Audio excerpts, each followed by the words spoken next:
A grieving widow's awkward encounter, navigating support and misunderstandings. Just 8 weeks ago, my world was turned upside down. My husband, who had bravely battled cancer, lost his fight, leaving me in a whirlwind of grief and confusion. The pain is still fresh, and while I strive to keep my composure and welcome the family members who come to support me, my emotions often feel like a rollercoaster ride. Among all my family, my sister has been my rock. However, her husband sometimes crosses the line with his comments.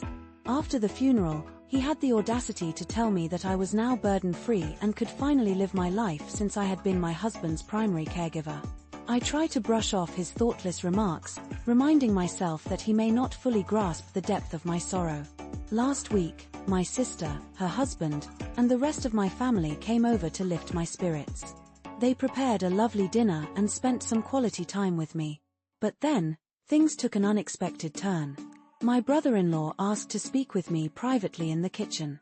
I thought he might offer more words of comfort, but instead, he began to rave about a single co-worker of his, listing all the wonderful qualities this man possessed. I was taken aback and confused. Why was he telling me this? Then, without warning, he pulled out a piece of paper from his pocket, revealing his co-worker's phone number and urging me to give him a call. I was stunned. Was he serious? I couldn't tell if he was joking or if he had completely lost his mind. I snapped, yelling at him that my husband had just died, and it was utterly inappropriate for him to try to set me up with someone new. He attempted to explain that he was just trying to help, but I couldn't see it that way. I called him disrespectful and demanded he leave my house. My sister and the others rushed into the kitchen, clearly alarmed by the commotion. I explained what had happened, and while my family agreed that his actions were out of line, they also reminded me of all the kindness they had shown me during this tough time.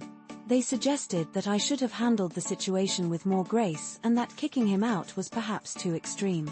They encouraged me to reach out to him later to mend things, as I wouldn't want to jeopardize my relationship with him or my sister. Days have passed since that incident, and I haven't called him. My sister hasn't reached out either, which makes me think she's upset with me. I can't shake the feeling that they might be hurt by my reaction, especially after all the support they've given me. It's a heavy weight on my heart, and I'm left wondering if I've let my grief overshadow the love and care my family has shown me.